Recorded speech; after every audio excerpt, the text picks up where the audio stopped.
श्रीविभूषितकरान्नवनीरदाभात् पीताम्बरादरुणबिम्बफलाधरोष्ठात् पूर्णेन्दुसुन्दरमुखादरविन्दनेत्रात् कृष्णात् परं किमपि तत्त्वमहं न जाने।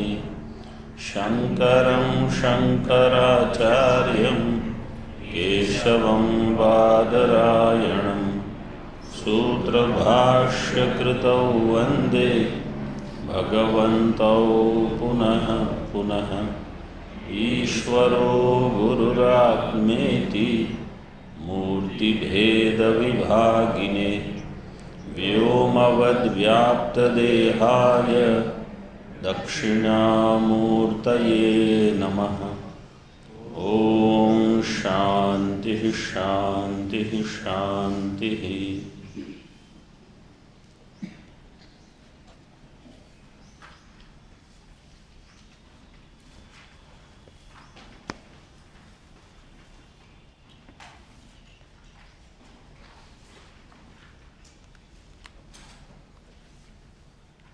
चतुर्थ श्लोक का पाठ करेंगे। ऋषिभिर्बहुधा गीतं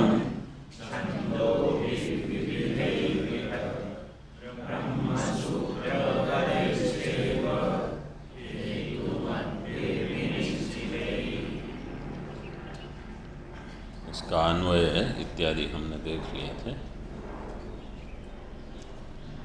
इसमें टीका में देखिए,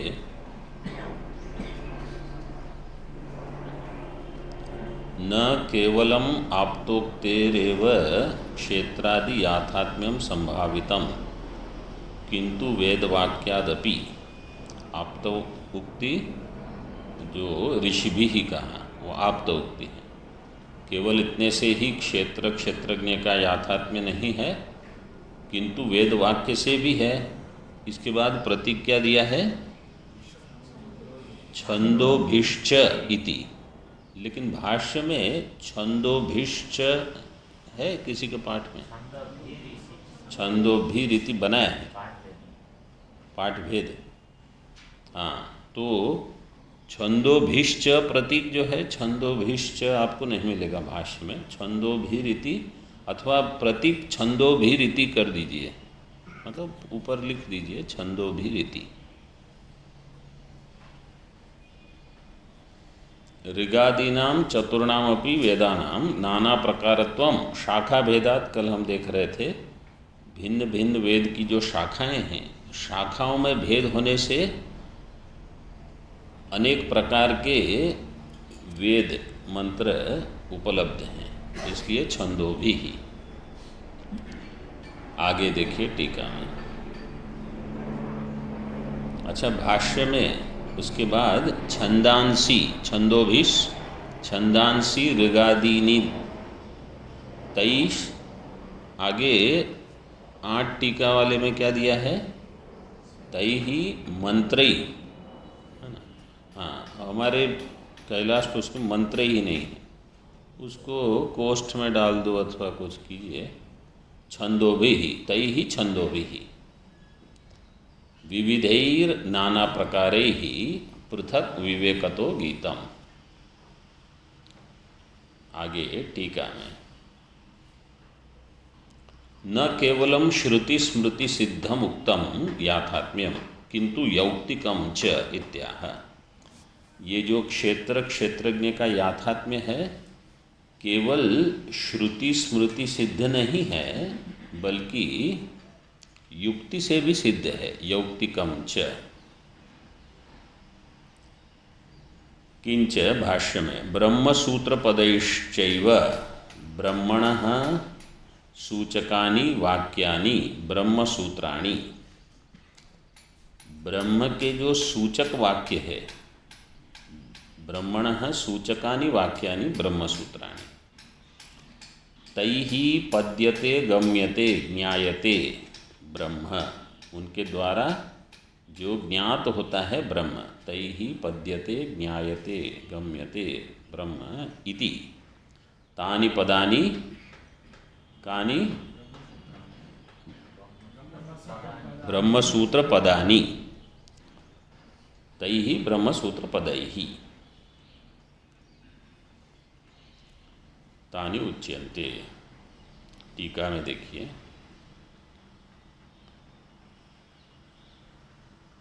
कानि तानि सूत्राणि। अब कोई प्रश्न करता है कि वो कौन से सूत्र है। कानि तानि सूत्राणि इति आशंक्या है आत्मेत्येवोपासीत। अच्छा, उसके पहले एक पंक्ति है भाष्य में, तैरेव च क्षेत्र क्षेत्रज्ञयोर याथात्म्यम गीतम इति अनुवर्तते।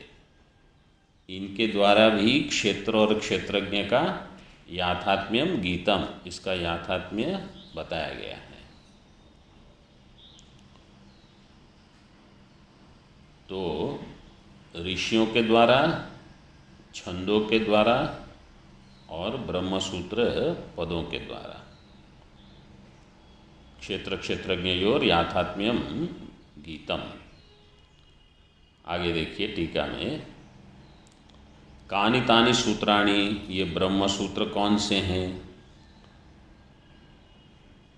इति आशंक्या है आत्मेत्येवोपासीत। विद्या सूत्र है, आत्मा इति एव उपासीत, आत्मा का ही चिंतन करना है, चिंतन करना चाहिए। उपासित, उपासित का अर्थ यहाँ ज्ञान है।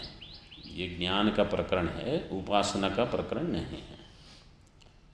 इत्यादि भी ही ब्रह्मसूत्र पदैर आत्मा ज्ञायते, इनके द्वारा आत्मा का ज्ञान करना, मतलब आत्मा के अन्वेषण के लिए यहाँ विधान किया गया है, जिसको मांडुक्य में सप्तम मंत्र में कहा एकात्म प्रत्यय सारम। उस एक प्रत्यय का अनुसरण करते करते आत्मचिंतन करना है। उसी को यहाँ बृहदारण्यक में आत्मेत्येवोपासीत इस प्रकार से बताया। यह है विद्या सूत्र। फिर आदिपदे न टीका में ब्रह्मविद आपनोति परम, यह है तैत्तिरीय का।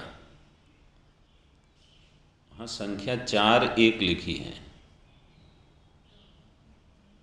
4 मतलब अगर तैत्तिरीय उपनिषद ब्रह्मानंद वल्ली लोगे तो उसका तो ये प्रथम ही अनुवाक है, तो 1 तो ठीक है, लेकिन 4 कहाँ से आया है। और नहीं तो इसको 8 आरण्यक, अगर पूरा तैत्तिरीय आरण्यक लेंगे तो उसके 7, 8, 9 ये 3 अध्याय उपनिषद के हैं और 10वां अध्याय महानारायण उपनिषद है। इस प्रकार से 4 अंतिम अध्याय जो हैं, 4-1 यहाँ स्वामी जी आप केवल प्रश्न चिन्ह करके रखिए, फिर बाद में महाराज जी से कुछ करवाया है शुद्धिकरण, इसको केवल लिख के रखिए, बाद में देख लेंगे।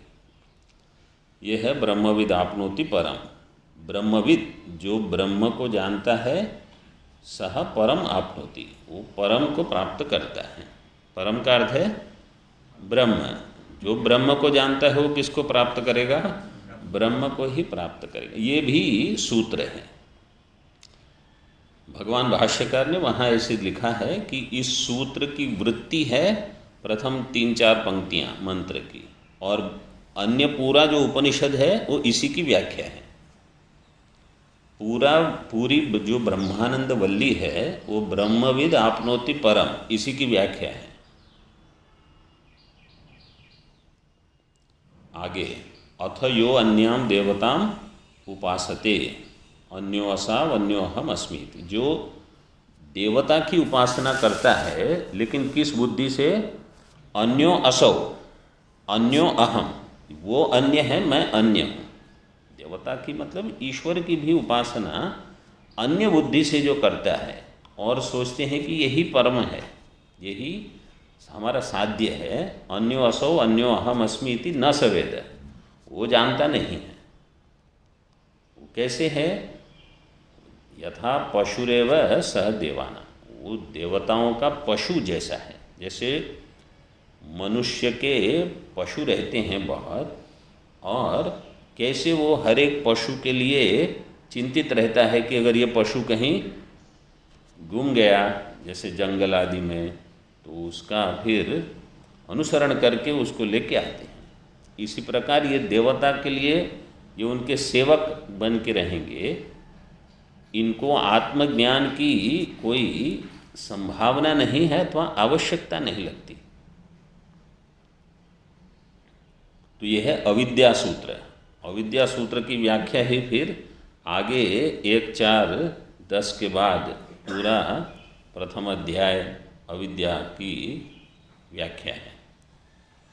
विद्या अविद्या सूत्राणि उक्तानि आत्मेति क्षेत्रज्ञोपादानम तच्च क्षेत्रोपलक्षणम। आत्मा इति क्षेत्रज्ञ उपादानम। आत्मा शब्द कहाँ है? भाष्य में इत्यादिभिर ही ब्रह्मसूत्र पदै ही आत्मा ज्ञायते जो दिया है, वो आत्मा किसका बोधक है? क्षेत्रज्ञ का। और आत्मा पद से क्षेत्रज्ञ तो साक्षात बता दिया, और क्षेत्र को कैसे बताएंगे? उपलक्षण से। तो टीका में इसलिए दिया है आत्मा इति क्षेत्रज्ञ उपादानम, क्षेत्रज्ञ से ग्रहणम, तच्च क्षेत्रस्य उपलक्षणम। उपलक्षणम का लक्षण क्या है? तद्ग्राहकत्वे सति तद इतर ग्राहकत्व। ये उपलक्षण हो गया। उपलक्षण के लिए शब्द है आत्मा। आत्मा क्षेत्रज्ञ का सीधे साक्षात ग्राहक है और इतर से क्षेत्र का भी। अब टीकाकार कहते हैं अथा तो ब्रह्म जिज्ञासा। ये भगवान वेदव्यास जी का सूत्र है, इसको तो नहीं लिया भगवान भाष्यकार ने सीधे। तो अभी टीकाकार कहते हैं अथा तो ब्रह्म जिज्ञासा इत्यादिनी अपि सूत्राणि अत्र गृहीतानि। इन सूत्रों का भी ग्रहण करना चाहिए, नहीं तो क्या होगा? अन्यथा छंदोभिर इत्यादिना पौनरुक्त्याद इति मत्वा विष्णष्टि। नहीं तो क्या होगा? छंदोभि विविधै ही पृथक जो दिया है, तो छंद में ही आत्मेत्यवोपासित, ब्रह्मविदाप्नोति परम, अन्यो असौ अन्यो, ये सब आ जाएंगे क्योंकि ये वेद के ही मंत्र हैं। तो छंदों भी से ही अगर उनका ग्रहण हो जाता है तो फिर ब्रह्म सूत्र कह के उनका ग्रहण करने की क्या आवश्यकता है? फिर ये प्रश्न हो सकता है। इसलिए छंदो भी ही इत्यादि ना पौनरुक्त्यात्, इसकी पुनरुक्ति हो जाएगी इति मत्वा विष्णष्टि। इसलिए कहते हैं हेतुमद्भिर विनिश्चितैः, हेतुमद्भिर युक्तियुक्तैर विनिश्चितैर न संशय रूपैर निश्चित प्रत्यय उत्पादकैर इत्यर्थः। हेतुमद्भिर विनिश्चितैः ये विशेषण हो जाएगा ब्रह्मसूत्र पद का। तो जब भगवान वेदव्यास जी ने इनको सूत्र रूप से बनाया है, तो अब ये कैसे हैं? हेतु युक्त हैं। हेतु मद्भि ही युक्ति युक्त ही, युक्ति से युक्त हो गए। क्यों? क्योंकि जो ब्रह्म सूत्र है उसको अधिकरण रूप में बताया गया है, और अधिकरण के 5 अंग होते हैं। क्या क्या अंग होते हैं?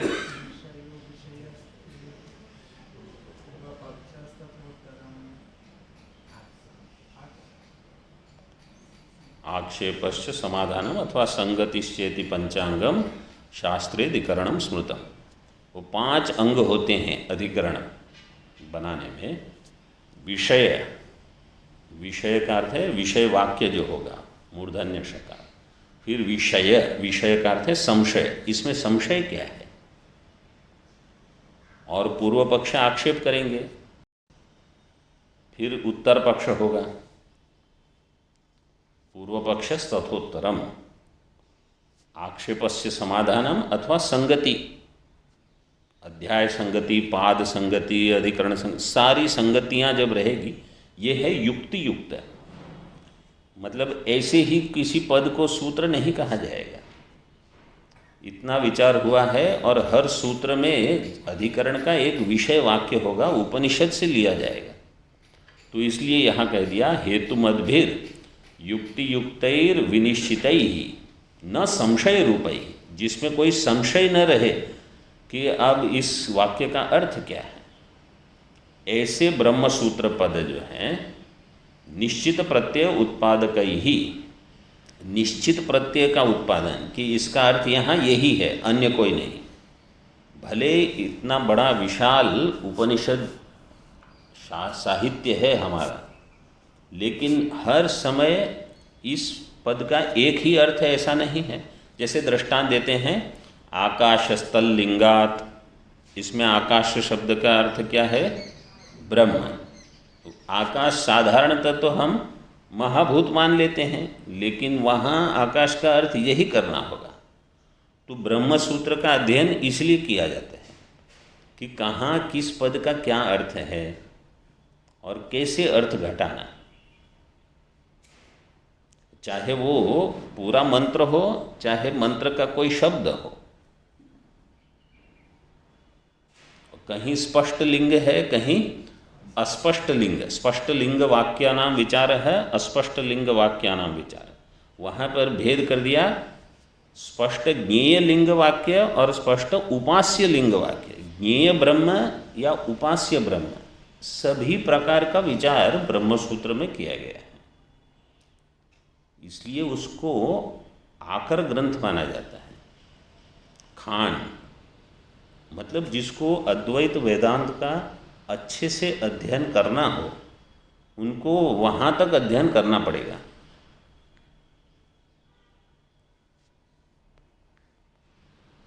श्लोक बोल लीजिए।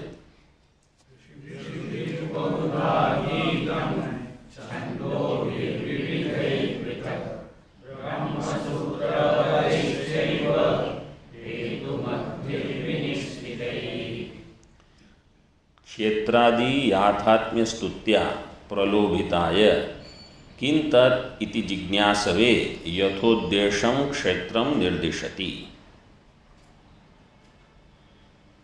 क्षेत्रादि याथात्म्य की स्तुति, आदि पद से क्षेत्रज्ञ, क्षेत्रज्ञ के याथात्म्य की स्तुति भगवान ने की पहले। उससे क्योंकि प्रयोजन दिया था श्रोतृ बुद्धि प्ररोचनार्थ, तो अब प्रलोभन हो गया अर्जुन को कि भगवान बताइए मुझे क्षेत्रज्ञ विस्तार करके। किम तत् इति जिज्ञासवे, जिज्ञासु कौन होगा यहाँ?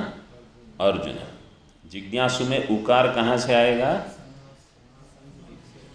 सनाशम सभिक्ष ऊह। जिज्ञासवे चतुर्थी। यथा उद्देशं क्षेत्रं निर्दिशति। यथा उद्देशम अनतिक्रम्य। उद्देश्य का अर्थ क्या है? हाँ, नाम मात्रेण वस्तु संकीर्तनम। उद्देश्य लक्षण परीक्षा च त्रिविधा शास्त्रस्य प्रवृत्ति। तर्क संग्रह टीका में दिया है। शास्त्र की प्रवृत्ति तीन प्रकार से होती है। पहले उद्देश्य, पहले क्षेत्रज्ञ शब्द दे दिए, परिचय करवा दिया, फिर लक्षण बता रहे हैं विस्तार से, फिर हम परीक्षा करेंगे इसमें क्षेत्र का लक्षण घटेगा कि क्षेत्रज्ञ का क्षेत्र का, ये हो गई परीक्षा। यहाँ तो ठीक है, फिर यहाँ यह देह क्षेत्र में जाएगा कि क्षेत्रज्ञ में, यह कर्ता भोक्ता है, ये क्षेत्र कहा जाएगा कि क्षेत्रज्ञ। इसको कहा है परीक्षा। जो जो लक्षण हम ग्रहण करते हैं वो फिर अपने जीवन में घटाने हैं। भाष्य में देखिए, स्तुत्याभिमुखी भूताय अर्जुनाय आह। स्तुति से अभिमुखी भूत जो अर्जुन है उनको भगवान बताते हैं। महाभूतान्यहंकारो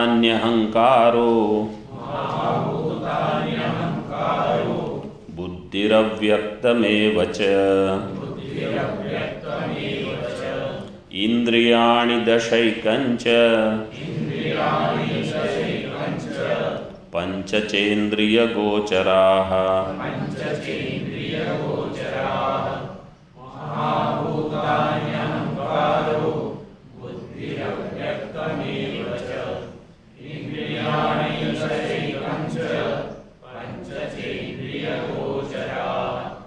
अगला श्लोक भी इच्छा द्वेषः सुखं दुःखं संघातश्चेतना धृतिः एतत् क्षेत्रं समासेन सविकारमुदाहृतम्।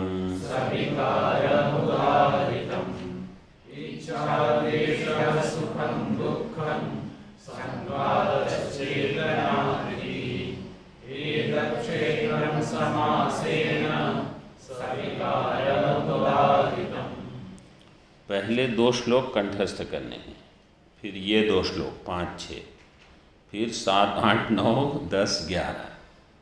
ठीक है, आगे अमानित्वम शुरू होगा ना। हाँ, ये सब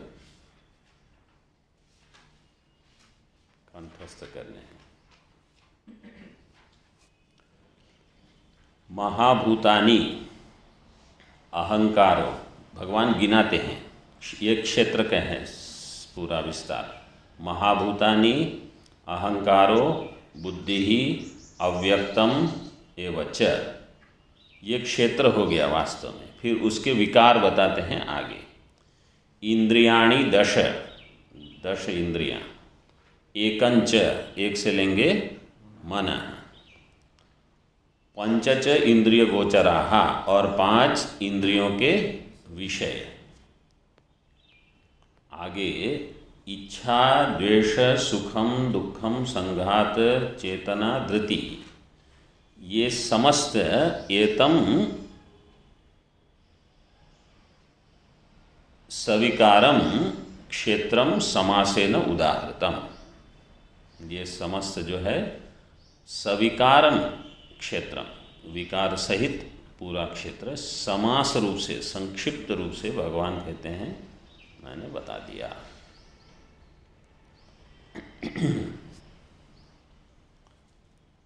महाभूतानि, महाभूतानि में समास क्या होगा?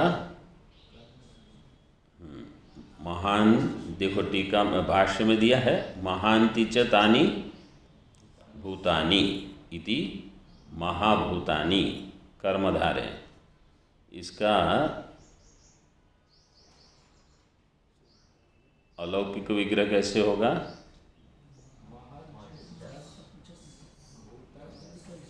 महत जस भूत जस, किस सूत्र से यहाँ समास होगा? सन पूज्यमाने ही, कि महत दिया है, ये समास हो जाएगा। और महत का महा दीर्घ कैसे होगा? जातीयो हो, आन महत समानाधिकरण जातीयो हो। महाभूतानि, पंच महाभूत। अहंकारो बुद्धिरव्यक्तमेव च, अव्यक्त से लेंगे प्रकृति, जिसको पूर्व में भगवान ने माया शब्द से कहा था। दैवी ही ऐसा गुणमयी मम मय, वो माया। अथवा पंचम अध्याय में कहा था अज्ञानेन आवृतम ज्ञानम, वो जो अज्ञान है वो मूला ज्ञान है, उसी को यहाँ अव्यक्त कह दिया। इंद्रियाणि, इंद्रियाणि इंद्रियम इंद्रलिंगम, इंद्रम ने इंद्र, इंद्रदृष्टम,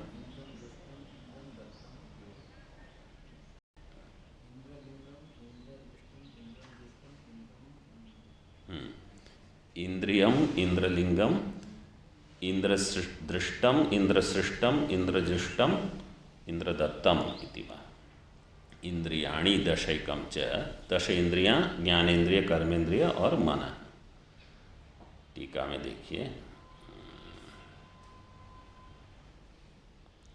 पहले भाष्य देखिए। महाभूतानि महांति च तानि सर्व विकार व्यापकत्वात् भूतानि। विग्रह में वास्तव में सर्व विकार व्यापकत्वाद इसकी आवश्यकता नहीं है, विग्रह तो केवल इतना ही होगा, महांति चतानि भूतानि, बस। क्या है वो? सर्व विकार व्यापकत्वात् भूतानि, क्योंकि सारे विकारों को वो व्याप्त करते हैं, इसलिए महान भूत हैं। सूक्ष्माणि, सूक्ष्म भूत लिए हैं, मतलब सूक्ष्म भूत से अपंचीकृत। टीका में महत्वे हेतुम आह, महान क्यों है? क्योंकि सारे विकार को वो व्याप्त करके रहते हैं, व्यापकत्वात्। भूत शब्देन स्थूलानामपि विशेषाभावात् गृहे का हानि इति आशंका आह। भूत शब्द से स्थूल भूत को भी ले सकते हैं, क्योंकि वो भी भूत ही कहे जाएंगे। तो स्थूलानामपि विशेष अभावात् ग्रहे, वो भी भूत हैं, तो उनका ग्रहण करने में क्या हानि है? का हानि ही इति आशंका है। स्थूलानि तु इंद्रिय गोचर शब्देन अभिधायिष्यन्ते। स्थूलानि कानि भूतानि, स्थूलानि भूतानि इंद्रिय गोचर शब्देन अभिधायिष्यन्ते, उसका अभिधान करेंगे, उनका उल्लेख किया जाएगा। कहाँ किया गया है? इंद्रिय गोचर चतुर्थ पाद में जो दिया है, तो वहाँ जो इंद्रिय गोचर हैं वो क्या है? स्थूल महाभूत। इसलिए महाभूतानि से क्या लेंगे? सूक्ष्म महाभूत। ये भेद कर दिया भगवान भाष्यकार ने। अभिधायिष्यन्ते ये कहाँ का रूप है? धातु क्या है? तुधाय धारण पोषण है। और लिट लकार, लिट लकार किस सूत्र से होगा? लिट शेषेच, लिट शेषेच। इसमें अभिधायिष्यन्ते स्य आएगा, स्यतासी लिलुटो हो, अभिधायिष्यन्ते, उनको बताया जाएगा। टीका में देखिए,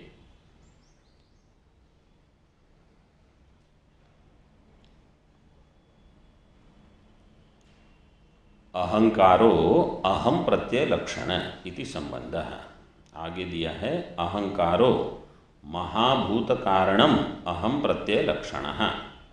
अहंकार क्या है? महाभूत कारण। अब देखो इसको कैसे बताया है, भगवान ने एक क्रम दे दिया है। अपंचीकृत पंच महाभूत है, उसका कारण बताया अहंकार, अहंकार का कारण बताया बुद्धि, और बुद्धि का कारण अव्यक्त। एक क्रम दे दिया है। अहंकारो महाभूत कारणम, महाभूत का कारण अहंकार कैसे है? टीका में देखिए, भूतानां प्रातितिकत्वेन अभिमान मात्र आत्मत्वं मत्वा अहंकारं विशिनष्टि महाभूत कारणम। भूतानां प्रातितिकत्वेन अभिमान मात्र आत्मत्वम, ये जो भूत है वो कैसे हैं? केवल इसकी प्रतीति, प्रतीति मतलब ये तो सूक्ष्म महाभूत है, इसकी प्रतीति बुद्धि में होती है, बुद्धि में इनकी प्रतीति होती है, इसलिए प्रातितिकत्वेन ये केवल अभिमान है। अभिमान रूप होने से इसको अहंकार कहा। महाभूतानि अहंकार, अहंकार क्यों? अहंकार होने पर महाभूतों की प्रतीति होगी, इसलिए अहंकार को उसका कारण बताया।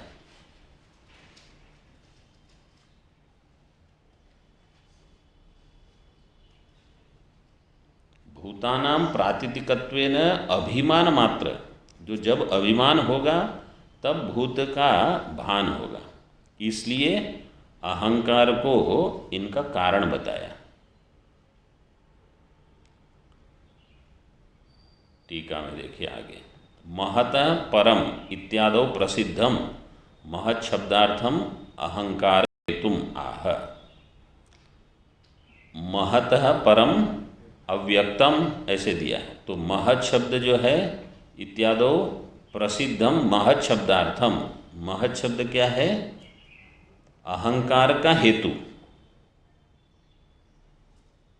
अहंकार का हेतु महत्, महत् को यहाँ क्या कहा है इस श्लोक में? बुद्धि। अहंकार कारणम बुद्धि ही अध्यवसाय लक्षण। ये स्पष्ट हुआ कि नहीं? क्या है? फिर से एक बार बता देता हूँ। यहाँ क्या कह रहे हैं? महाभूतों का जो कारण है वो है अहंकार, अहंकार का कारण है बुद्धि, बुद्धि का कारण है अव्यक्त। कुल मिला के कितने हो गए ये? 8। 5 महाभूत, अहंकार, बुद्धि, अव्यक्त। ठीक है। सांख्य दर्शन में जो यहाँ टीका में अंतिम पंक्ति में दिया है, मूल प्रकृति 1 और ये 7 क्या हो गए? प्रकृति विकृति। तो मूल प्रकृति ही अविकृति ही, महदाद्याः प्रकृति विकृतयः। तो ये अव्यक्त है मूल प्रकृति, और बाकी 7 मिलाकर 8 हो जाएंगे। सांख्य में तो ऐसे समाधान दे दिया, लेकिन वेदांत मत में ऐसे समाधान नहीं देकर जैसे भगवान भाष्यकार ने दिया है वैसे हमको लेना है। भाष्यकार ने और टीकाकार ने जैसे उसकी संगति लगाई है। तो महाभूत का कारण अहंकार, लेकिन कैसे? अहंकार के होने पर महाभूतों का ज्ञान होगा, इसलिए अहंकार को उसका कारण बताया। बुद्धि को अहंकार का कारण बताया। देखिए, महतः परम इत्यादौ प्रसिद्धम महत् शब्दार्थम अहंकार हेतुम। महत् शब्द से क्या लेना? अहंकार का हेतु लेना है। भाष्य में देखिए, अहंकार कारणम बुद्धि ही। अहंकार का कारण क्या होगा? तो कुछ ज्ञान होगा, फिर उसको हम कहेंगे अहम जानामि। तो इसलिए तत्पश्चात अहंकार उसको मेरा है ये ज्ञान इस प्रकार से ग्रहण कर लेगा। इसलिए बुद्धि को अहंकार का कारण माना।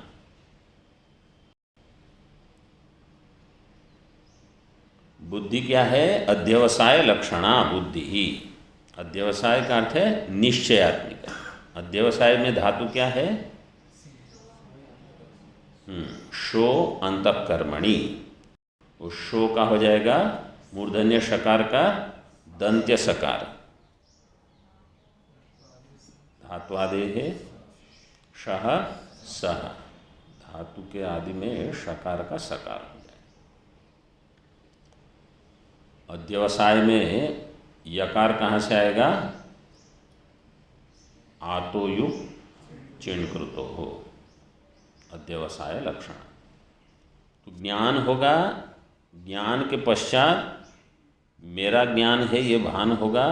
उस अहंकार को फिर पंच महाभूत की प्रतीति, ये प्रातीतिक हैं, इसलिए प्रातीतिकत्वेन केवल अभिमान मात्र है उसका।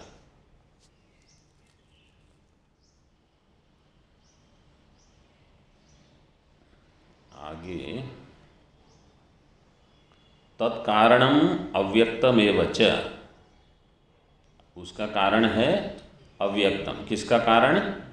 बुद्धि का। बुद्धि का कारण अव्यक्तम एव च न व्यक्तम।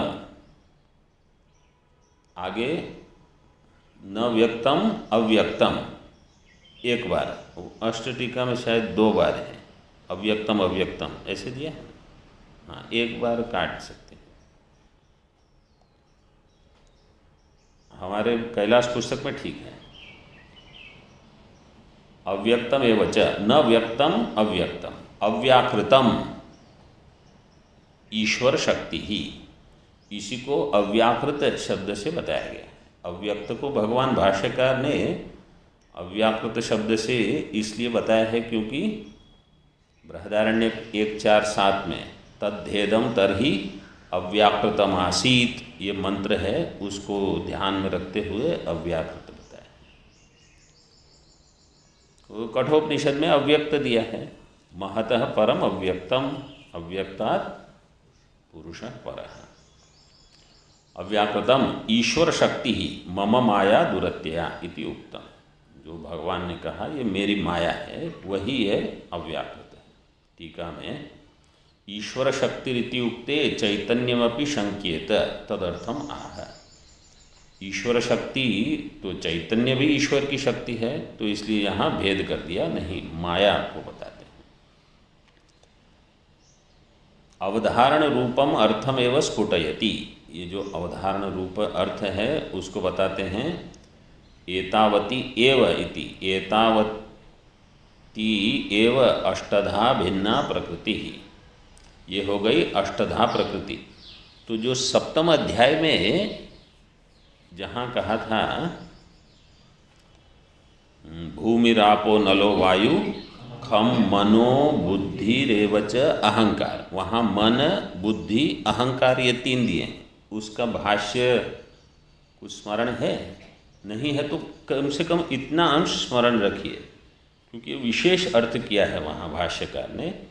मन से मन को नहीं लिया, मन के कारण बुद्धि को लिया, ऐसे दिया है।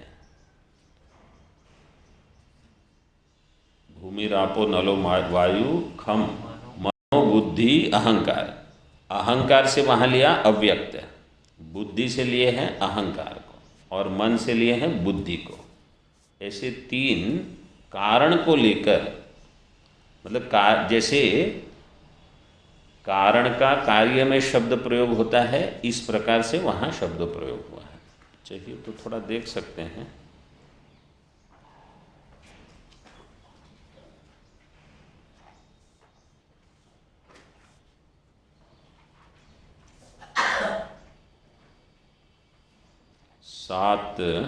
सातवें अध्याय का ये चतुर्थ श्लोक,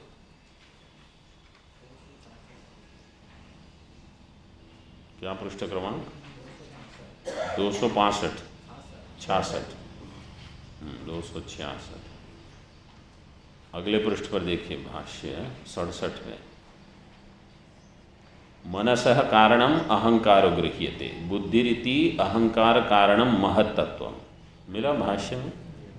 हाँ, मन का कारण अहंकार, बुद्धि रीति अहंकार का कारणम महत्तत्व, और अहंकार इति अविद्या, क्योंकि अहंकार का जो कारण है वो है अविद्या। मतलब यहाँ जो अहंकार शब्द दिया है उससे अविद्या लेना, मन से लेना है अहंकार को, और बुद्धि से लेना है महत्तत्व। बुद्धि इति अहंकार कारणम महत्व, अहंकार का कारण। तो ये जो विशेष अर्थ किए हैं, क्यों? यथा विष संयुक्तम अन्नम विषम उच्यते एवं अहंकार वासनावद अव्यक्तम मूल कारणम अहंकार इत्युच्यते। इस प्रकार से अर्थ वहाँ किया है। उसको भगवान भाष्यकार कहीं भी किसी भी पद का अर्थ करेंगे, मतलब सामंजस्य सभी जगह रहेगा। वो सप्तम अध्याय में जो किया 13वें अध्याय में अर्थ समान रहेगा। कुछ ऐसे नहीं कि वहाँ कुछ कह दिया यहाँ कुछ और कह देंगे।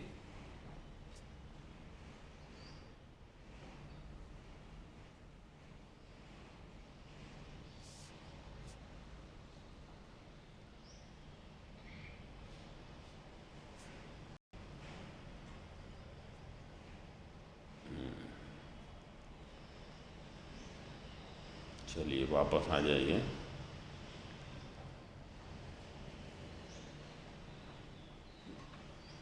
एतावती एव अष्टधा भिन्ना प्रकृति, ये हो गई अष्टधा प्रकृति, अपरा प्रकृति।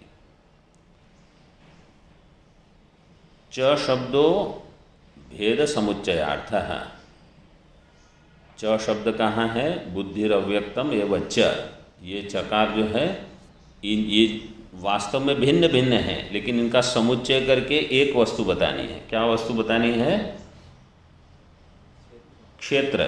ये सब क्षेत्र का प्रकरण चल रहा है, तो इन सब भेद का समुच्चय कर दिया टीका में। पंच तन्मात्राणि अहंकारो महत् अव्याकृतम इति अष्टधा भिन्नत्वम, ये 8 प्रकार से जो भिन्न है। भिदिर विदारणे धातु, इसमें निष्ठा प्रत्यय करके नकार कैसे आएगा? रदाभ्याम निष्ठा तो नः पूर्वस्य चतः।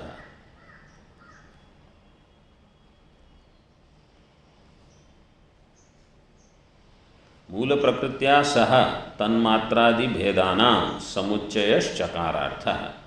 मूल प्रकृति के साथ, मूल प्रकृत्या सह तन्मात्रादि भेदानां, जो तन्मात्र है अपंचीकृत पंचमहाभूत, इनके समुच्चय के लिए चकार दे दिया।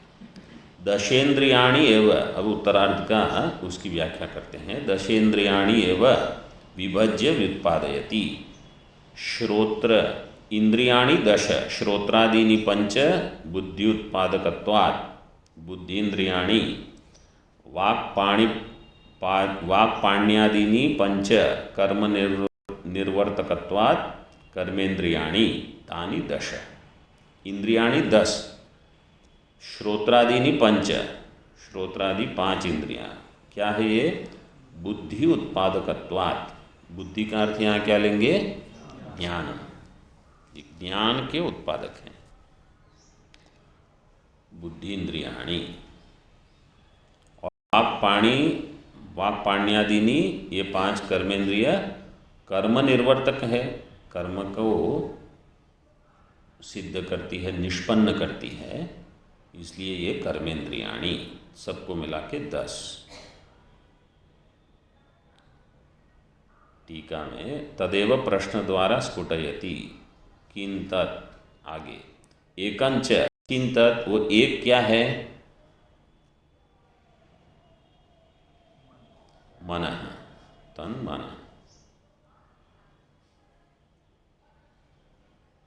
शब्दादि, टीका में शब्दादि विषय शब्देन स्थूलानि भूतानि गृह्यन्ते। आगे वो दिया है किम, एक क्या है? मन। एकादशम संकल्पाद्यात्मकम, संकल्प विकल्पात्मकम, वो हो गया मन।